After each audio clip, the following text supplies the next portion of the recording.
Jadi dengan saya mempelajari banyak literatur dunia tentang sejarah, tentang bahasa kuno, itu meneguhkan posisi saya sebagai seorang Indonesia sepenuhnya dan Kristen sepenuhnya.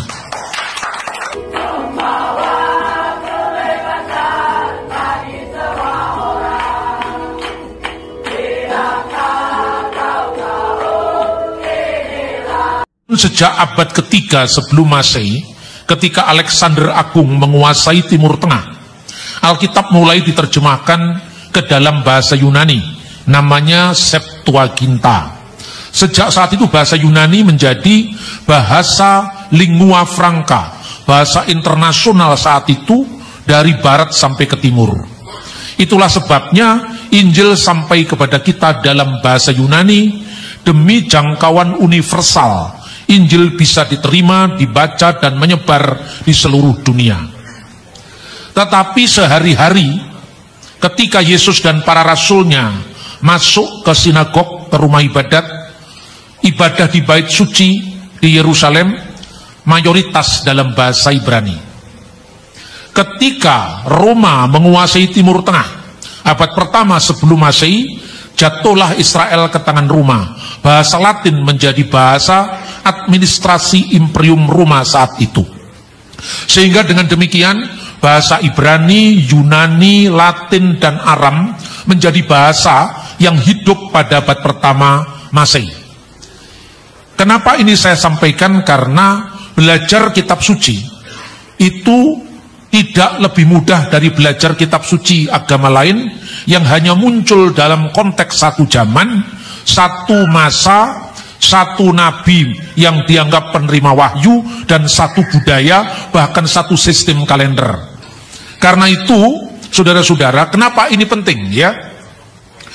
Kita melihat bahwa ketika Yesus bicara dalam bahasa Aram, apakah yang dimaksudkan dengan antikristos? Dalam bahasa Aram, antikristos itu adalah Mesiha Dagala. Mesiha itu artinya Hamasiah, Hu Kristos, dia yang diurapi sebagai raja penyelamat. Dagala itu artinya ada dua. Yang pertama peniru, yang kedua pelawan. Karena itu di dalam Matius pasal 24 ayat 24, Mesiha Dagala dalam bahasa Yunani Mesias palsu, Mesias tiruan. Itu bahasa perjanjian baru di mana dia ditulis antikristos, jamaknya antikristoi. Sementara di dalam 1 Yohanes yang kita baca ini, kata itu dipahami dalam konteks Rasul Yohanes ketika menghadapi ajaran-ajaran sesat di abad pertama, diterjemahkan dengan kalau di dalam Yohanes pasal 24 ayat 24, peniru Kristus palsu diterjemahkan pseudo Kristos, pseudo Kristoi, kata jamak. Sementara di dalam 1 Yohanes pasal 2 18, misalnya lagi pasal 3 ayat 1, 2, dan 3 tadi diterjemahkan dengan antikristos. Jadi artinya apa antikristos? Pelawan Kristus.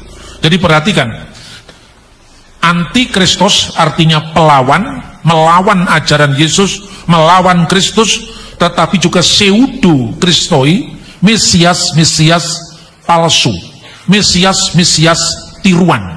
Nah, inilah yang diingatkan oleh Rasul Yohanes agar kita bisa membedakan setiap roh. Nah, ada kriterianya. Dalam konteksnya Rasul Yohanes ketika itu menghadapi ajaran sesat yang namanya Gnostik. Ya, Gnostik itu tidak mengakui bahwa Yesus benar-benar jadi manusia. Yesus hanya tampaknya seperti manusia, tapi tidak benar-benar jadi manusia. Padahal Yohanes pasal 1 ayat 14, firman itu telah menjadi manusia dan diam di antara kita, dan kita telah melihatnya. Berarti bisa dilihat konkret, dia menjadi manusia sejati, 100% manusia, sekalipun pada praeksistensinya sebelum kedatangan sebagai manusia, firman itu bersama-sama dengan Allah, dan firman itu adalah Allah. Maka firman itu sepenuhnya Allah, tetapi ketika firman menjadi manusia, sepenuhnya manusia. Di Efesus ketika Rasul Yohanes menghadapi ajaran-ajaran sesat dari kaum Gnostik, mereka tidak percaya Yesus benar-benar datang sebagai manusia, hanya tampaknya manusia.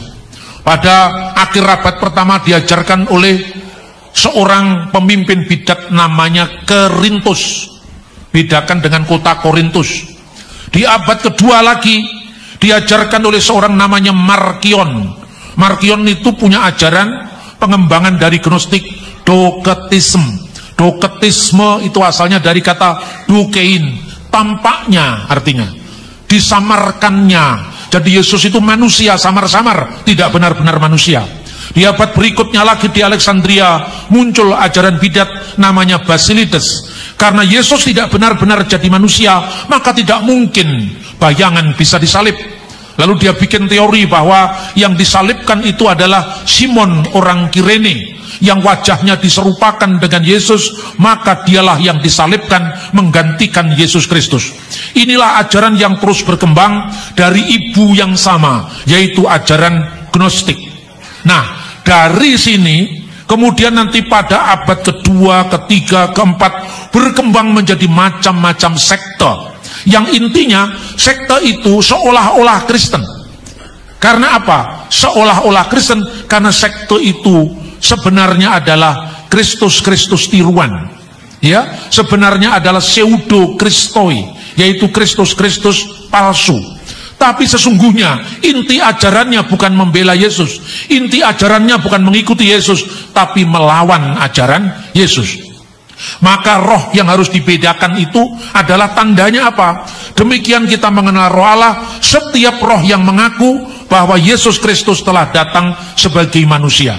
Roh yang mengaku bahwa mau dia Yesus Mesiha Ata Bibasar dalam bahasa aslinya, bahwa Yesus Kristus telah datang sebagai daging, dalam darah, dalam daging. Makanya Yesus benar-benar menjadi manusia. Itulah sebabnya inti pengajaran Injil. Dia dilahirkan dari anak darah Maria, dari perawan Maria. Dia disalibkan di bawah pemerintahan Pontius Pilatus. Sangat jelas pada zaman apa dia disalibkan. Bukan di negeri antah berantah, tapi jelas bahwa pada masa pemerintahan Pontius Pilatus. Dan dia kemudian bangkit kembali dari antara orang mati, kemudian naik ke surga, disaksikan oleh ratusan orang. Itu membuktikan bahwa Injil berakar pada fakta sejarah. Nah, kekurangan orang modern adalah mengukur dengan ukurannya zaman yang jauh berbeda dengan dirinya. Itulah yang di dalam kalangan para sejarawan disebut sebagai sebuah penyakit yang namanya anakronisme. Apa artinya anakronisme? Ana itu melawan, kronos itu kronologi, urutan waktu. Jadi kita tidak bisa membayangkan peristiwa 2000 tahun yang lalu kita pahami dalam situasi kita sekarang. Kadang-kadang orang itu sok mengkritik Alkitab, padahal modalnya tidak lengkap. Misalnya, sebelum mengkritik Alkitab saya tanya, kira-kira di kalangan kita tahu nggak, ingat nggak kapan di Indonesia, nih bicara di Indonesia, minyak tanah diganti dengan gas LPG? Itu tahun 2006, zamannya Pak Yusuf Kala jadi wakil presidennya Pak SBY. Kira-kira kalau Anda lahir tahun 2003, 2002, usiamu waktu gas LPG menggantikan minyak tanah itu baru 2-3 tahun. Suruh menerangkan bagaimana proses menyalakan kompor dengan minyak tanah. Kira-kira kalau itu ditulis 100 tahun setelah hari sekarang, bingung apa tidak? Lalu orang melihat dengan ukuran dia sekarang 100 tahun setelah itu tentu bisa salah semua. Inilah yang namanya anakronisme. Lalu orang digantinya minyak tanah menjadi gas LPG aja sudah sakit ingatan, apalagi 2000 tahun yang lalu. Terus kamu mengkritik Injil itu pangkatmu apa? Bahasa tidak paham, bahasa asli tidak ngerti, bedanya sejarah juga tidak paham antara dulu dan sekarang. Itulah yang menyebabkan penyesatan demi penyesatan informasi yang akhirnya meragukan Tuhan Yesus Kristus. Karena Yesus benar-benar berakar pada fakta sejarah. Itu ditambah lagi dengan membayangkan Yesus seperti zaman kita sekarang. Itu keliru lagi. Contohnya misalnya, Yesus itu kan lahirnya dikisahkan. Setelah itu 8 hari disunat, ada ayatnya, ya kan? Umur 12 tahun dibawa ke bait suci, ada pula ayatnya di Injil Lukas. Habis itu tidak ada lagi keterangannya sampai kira-kira usia 30 tahun. Misalnya bisa baca Lukas pasal 3:23. Ketika Yesus memulai pekerjaannya, ia berumur kira-kira 30 tahun dan menurut anggapan orang ia adalah anak Yusuf, anak Eli dan seterusnya. Kira-kira berumur 30 tahun. Lalu antara umur 12 sampai umur 30 tahun, Yesus kemana itu? Maka orang bikin teori, the lost year of Jesus Christ. Tahun-tahun yang hilang dalam kehidupan Yesus. Sebenarnya Yesus tidak pernah hilang tahun-tahunnya, tapi hilang dari pikiranmu karena kamu kurang referensi. Karena kita membaca kehidupan Yesus dari kehidupan orang bule, dari kehidupan orang modern, maka Anda mencari di mana sweet 17-nya Yesus. Yaitu bukan budaya Yahudi, itu budaya modern. Makanya orang bikin cerita, kalau gitu Yesus pergi ke India, kalau gitu Yesus pergi ke Tibet belajar yoga dan macam-macam kisah. Tapi anehnya kok ya orang Kristen ada yang percaya ya informasi-informasi yang tidak bermutu begini. Namun baik, sebelum kita mempelajari Yesus pergi ke India, di akhir daripada renungan kita atau khotbah kita hari ini, saya akan tunjukkan dulu sebuah dokumen Yahudi. Dokumen Yahudi ini penting karena apa?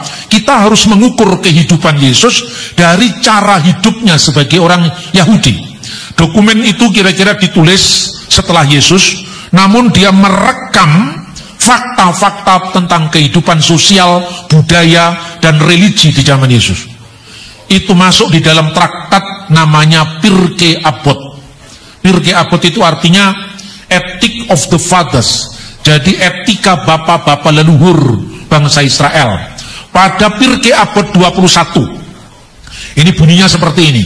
Huhayah Omer, dan dia telah berkata, Ben Hames Sanim Lam Mikra, setiap anak Yahudi umur 5 tahun belajar Mikra. Mikra itu kitab suci, mulai dari belajar Alef, Bet, Gimel, Dalet, ya ABCD-nya lah kira-kira. Supaya apa? Supaya dia bisa membaca Taurat. Lalu dikatakan Ben Eser Lam Misnah, pada usia 10 tahun dia membaca Misnah. Misnah itu mulai diajari ayat-ayat pendek dari Alkitab. Misalnya Kejadian pasal 1 tentang penciptaan. Bereshit bara Elohim et hasamayim be'et sa'aret we'aret hayyetah tohu wa bohu wa hosek alfinetehom we'ruah Elohim merakefet alfinehamayim wa yomer Elohim yehi or wa yehi or. Pada mulanya Allah menciptakan langit dan bumi itu belum berbentuk dan seterusnya. Kejadian pasal 1 ayat 1 dan seterusnya. Lalu belajar Shema Yisrael Adonai Eloheinu Adonai Echad. Membaca kisah Keluaran, membaca 10 perintah Allah. Anoki Adonai Eloheka Aser Hosetika Me'aret Misrayim Mibet Afadim Lo Yihyelecha Elohim Akhirim Alpanai. Misalnya 10 perintah Allah. Berkat Harun, karena apa? Umur 10 tahun harus belajar Misnah, karena umur 12 tahun pada zaman Yesus atau 13 tahun pada masa-masa kemudian dia menerima yang namanya bar miswah. Bar itu anak, miswah itu hukum.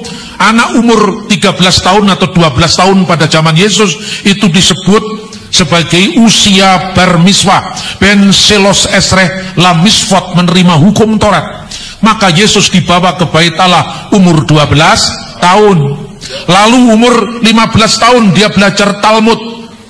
Ben Hames Esreh la Talmud. Belajar Talmud itu tradisi lisan, tradisi nenek moyang. Orang Yahudi menyebut Torah CBLP, Torah lisan.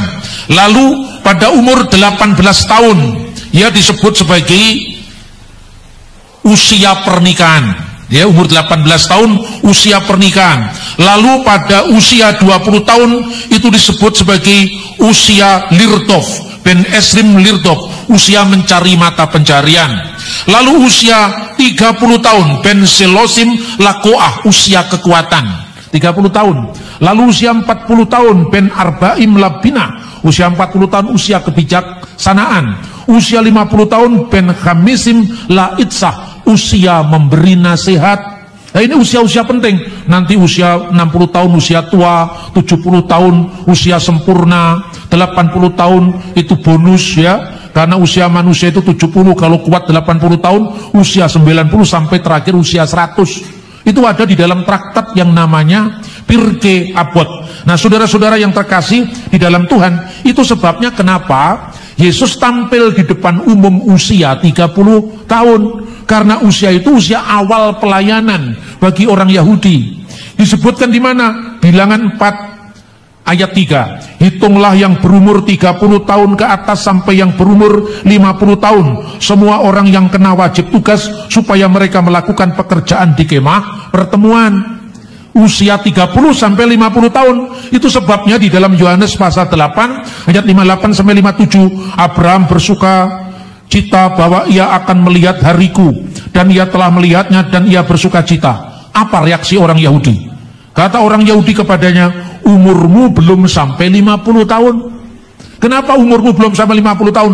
Bahkan engkau belum waktunya memberi nasihat. Kenapa engkau mengatakan Abraham melihat hariku? Dengan kita melihat setting sejarah, menurut budaya Yahudi sendiri, Anda tidak perlu mencari-cari Yesus ke Tibet. Anda tidak perlu membaca naskah Himis. Naskah itu ditulis dalam bahasa apa? Tidak ada kaitannya. Anda tidak perlu mencari-cari Yesus ke India. Namun kalau sekedar untuk jalan-jalan supaya pikiran kita fresh, sambil untuk lucu-lucuan, bolehlah. Nah, mari kita lihat sekarang ke India. Awas kalau ada tiang, ya. Kalau ada tiang jangan kemudian langsung nyanyi Sawan kamahina pawana kari sore. Oke, kita lihat dulu ya. Kenapa itu ke India? Kita lihat next. Nah, inilah yang diklaim sebagai kubur Yesus di India, di Srinagar. Itu ada tulisannya Ziyarati Hazrat Yus Asaf dan makamnya Syekh Nasiruddin. Ini ada di India. Sekarang setelah perpecahan India dan Pakistan, ini sekarang wilayah Pakistan. Next. Ada seorang guru yang diyakini sebagai seorang pembaru dari kalangan sekte Ahmadiyah mengatakan bahwa Yesus lolos dari kayu salib, tidak benar-benar mati di kayu salib, sekalipun Yesus disalibkan, lalu dia lolos pergi ke India. Ini yang disebutkan dalam temuan katanya, informasi bahwa Yesus ditemukan di Kashmir makamnya yang ada pahatan kaki Yus Asaf. Benarkah ini kubur Yesus? Next. Ini kira-kira gambaran rute perjalanan Yesus dari Yerusalem ke India. Nah, makanya saya bilang awas kalau ada tiang. Ya, lanjut. Nah, luar biasanya saudara-saudara, manusia itu begitu kreatifnya mencari sumber-sumber dari Al-Quran, dari kitab Hindu, dari kitab Buddhis. Katanya Yesus benar-benar ke India. Tapi metodenya mirip yang tadi pagi saya katakan, Naruto sama Naruto. Jadi di otak-atik juga, karena bahasa itu ya memang kalau awam tidak terlalu dipahami bisa juga seperti itu. Itu misalnya, ini salah satu teks dari bahasa Sanskerta yang namanya Bhavishya Mahapurana. Katanya teks ini membuktikan ada nama Yesus di sana. Dalam istilah Isa Putram Jamam Vidi Kumari Garba, bahasa Sanskerta. Isa Putram itu diterjemahkan bahwa Isa itu Yesus. Ya. Kemudian Kumari Garba, anak seorang perempuan. Kumari itu perempuan. Tapi kalau Kenya, bahasa Sanskerta, itu artinya perawan. Jadi di otak-atik ini sebetulnya tidak ada kaitannya Isa ini dengan Yesus. Next kita lihat, nah ini terjemahannya yang sebenarnya ya, terjemahan dari teks asli ini. Aku telah datang kepadanya dalam sosok orang non-Hindu yang memperoleh status masya, wahai raja. Ketahuilah aku letakkan agama di atas ketidakpercayaan untuk mencapai pemurnian pikiran, pentahiran raga yang tidak suci, dan setelah mencapai doa niagama, manusia harus memuja kesucian abadi. Dengan keadilan, kebenaran, pemusatan pikiran, meditasi, manusia harus menyembah dalam cahaya Dewa Surya nan terang benderang, Surya Mandala. Tuhan ia sendiri adalah wujud yang tidak bergerak, laksana matahari. Pada dirinya semua makhluk dibawa kembali kepada dirinya. Dengan tugas suci ini, wahai baginda, wujudku menjadi masya akan hilang, dan citra dari Isa yang maha bahagia akan tinggal dalam hatiku, yang namanya ditetapkan sebagai Iha Masya, pemuja dan pengikut Dewa Masih. Ini pengertian yang aslinya, pengikut Dewi Masih, Iha Masya. Iha Masya dia balik menjadi Isa Masiha. Dan Iha Masya, pengikut Dewi Masih, diartikan dengan Isa Masiha, yaitu Isa Al-Masih. Lah ini kan kacau ini. Mirip dengan Naruto sama Naruto tadi. Dan Naruto itu dari Jepang, Naruto orang Mojokerto. Apa hubungannya? Coba perhatikan. Terus kemudian Isa di sini siapa? Isa di sini bukan Yesus. Isa di sini adalah gelarnya Dewa Siwa. Coba kita lihat. Next, ya. Sebelum Isa Dewa Siwa, ya inilah. Ini Isa Upanishad, sosok Iswara yang tidak ada hubungan dengan Isa atau Yesus. Pertama, Isa di sini adalah Iswara. Iswara itu gelarnya Dewa Siwa dalam agama Hindu. Sementara Isa dalam bahasa Arab tidak ada kaitannya dengan Iswara. Maka kalau dikatakan itu bukti Yesus pernah pergi ke India karena ada kata Isa. Terus saya bilang, Yesus tidak pernah ke India, mungkin Yesus pernah pergi ke Jawa Timur. Loh, kok bisa Pak? Iya, karena kalau Anda baca prasasti Matiasih, ini prasasti kira-kira tahun 907, asal-usul nama kota Malang. Ayo sekarang, kota Malang, siapa yang berasal dari Malang? Malang itu asalnya Malangkuseswara, Mala Angkuca Iswara. Apa artinya? Mala itu molo, bahasa Jawa, Surabaya, ojo golek molo konrek katanya. Jadi cari penyakit. Mala Angkuca dibaca satu Malangkuseswara. Iswara itu Isawara, Dewa Siwa, Iswar. Jadi Dewa Siwa telah mengalahkan kejahatan. Tapi kalau Isa dipahami jadi Yesus, Yesus telah mengalahkan kejahatan. Tapi Yesus tidak pernah datang ke kota Malang. Isa yang dimaksudkan itu adalah Iswara, Malangkuseswara. Mala penyakit sosial, Angkuca telah dikalahkan, Iswara. Jadi is di situ bukan Isa, tapi gelarnya Dewa Siwa, yaitu Iswara. Paham saudara-saudara? Jadi tidak setiap kata Iswara itu maknanya adalah Isa, itu hanya kemiripan bunyi. Ini kata Isa dalam Bhavisya Purana. Ini kitab Hindu, ya. Isa Vasyam Idam Sarvam. Semua yang ada diliputi oleh Isa, ya. Jelas Isa Vasyam Idam Sarvam. Sarvam itu segala sesuatu. Sarwa dalam bahasa Jawa kuno, Sarwo bahasa Jawa baru. Segala sesuatu diliputi oleh Isa. Jadi tidak perlu jadi bukti misalnya di India ada tempat yang namanya Ais Mukam. Ais itu kemungkinan Isa, artinya tempat suci Nabi Isa. Di India ada Isapur, puranya Nabi Isa. Di India ada Isakil, sukunya Nabi Isa. Dan di Afghanistan diduga keturunannya Yesus atau Nabi Isa. Nah coba. Tapi sudah semua tempat di wilayah Hindu, khususnya India, yang menyangkut nama Isa itu tidak merujuk kepada Yesus, tapi merujuk kepada Siwa. Seperti nama Yus. Yus itu bukan Yesus, tetapi misalnya Yus Marga, padang rumput bodhisatwa. Jadi itu gelarnya Sang Buddha. Maka sebetulnya apa sih asal-usul dari Yus itu? Yus Asap, yang katanya ditemukan kuburannya Nabi Isa di Sinagar, ada pahatan kaki Yus Asap. Yus itu artinya Yesus. Loh, tapi saya artikan jus durian juga bisa kan? Mau sama-sama jusnya, ya kan? Asap itu pengembara. Jadi Yus si pengembara, makanya dari Israel sampai ke India. Tapi Yus di situ tidak ada kaitannya dengan Yesus. Jadi gini, salah satu gelar dari Siddhartha Gautama Sang Buddha itu Bodhisattva. Coba di apa ini ya, Bodhisattva.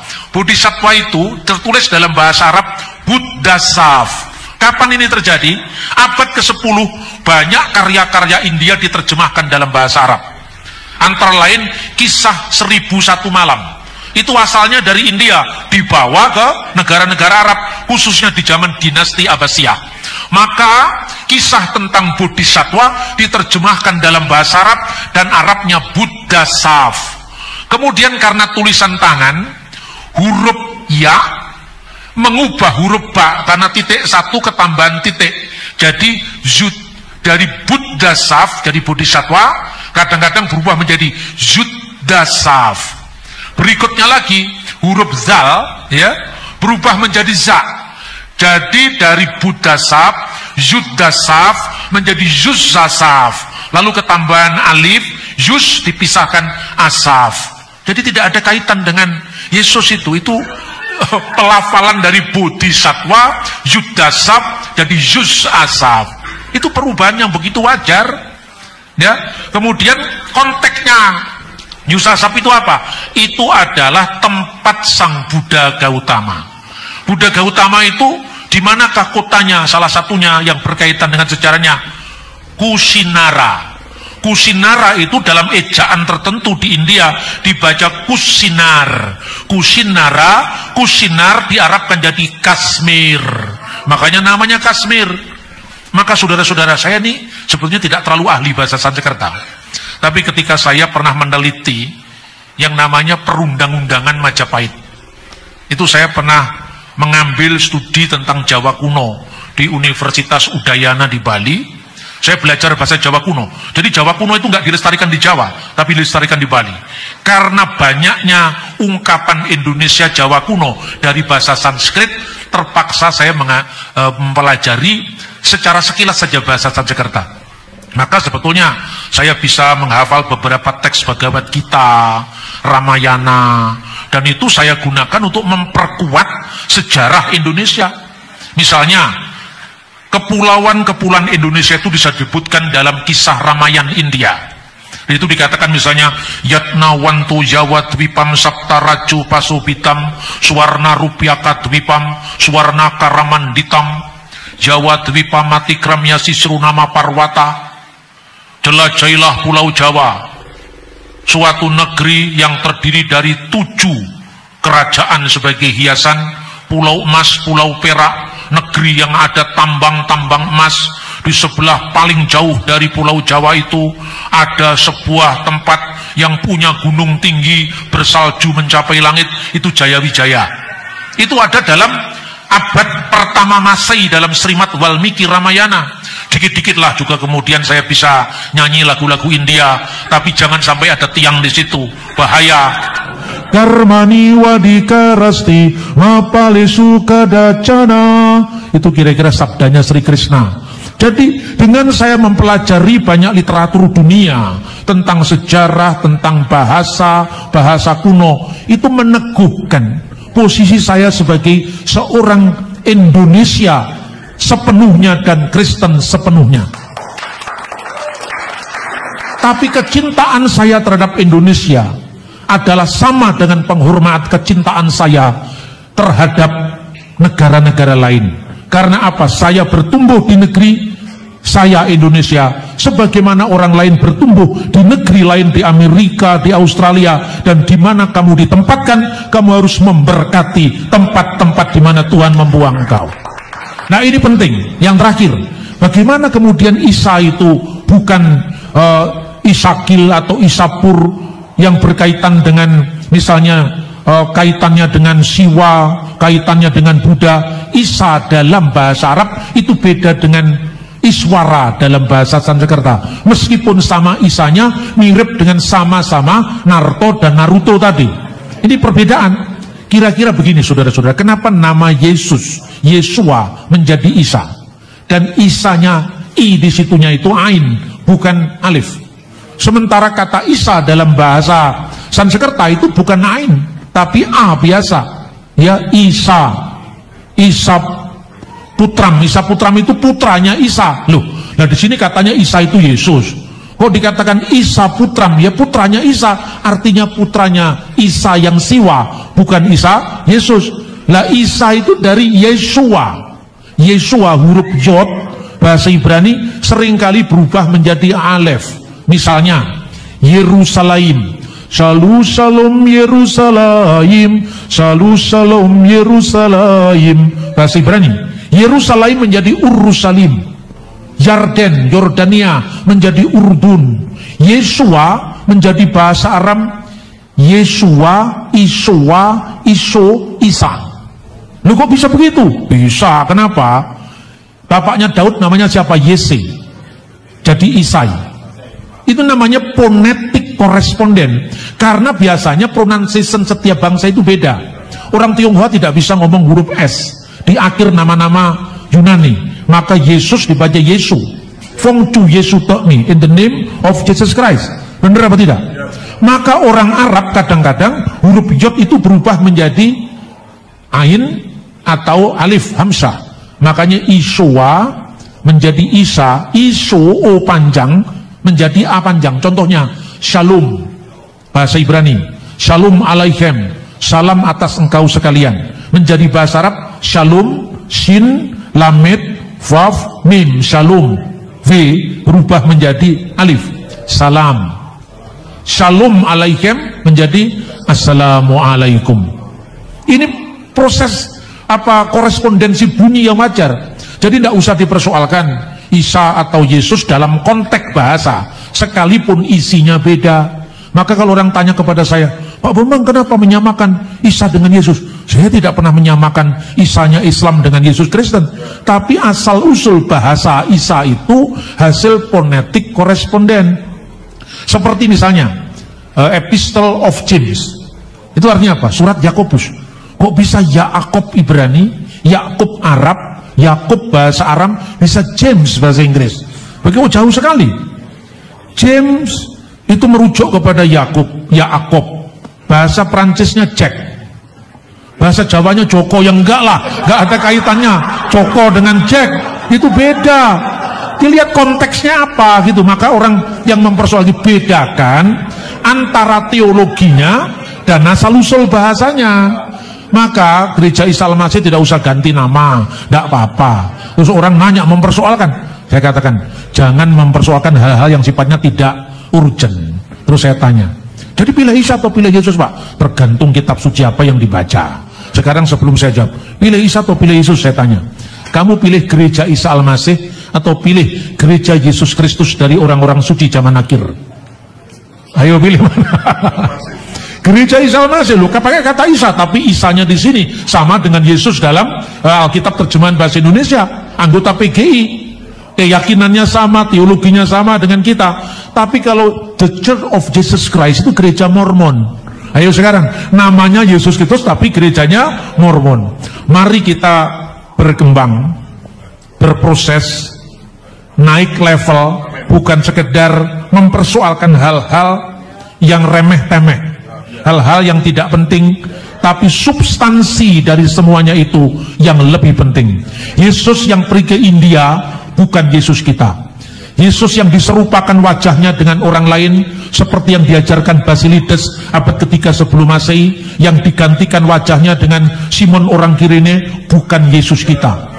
Yesus kita adalah Yesus yang disalibkan pada masa pemerintahan Pontius Pilatus, bangkit pada hari ketiga yang hari ini kita rayakan, dan naik ke surga, duduk di sebelah kanan Allah Bapa, dan yang lebih penting, dia akan datang kembali untuk menjemput kita. Itulah Yesus kita, itulah Yesus yang kita imani.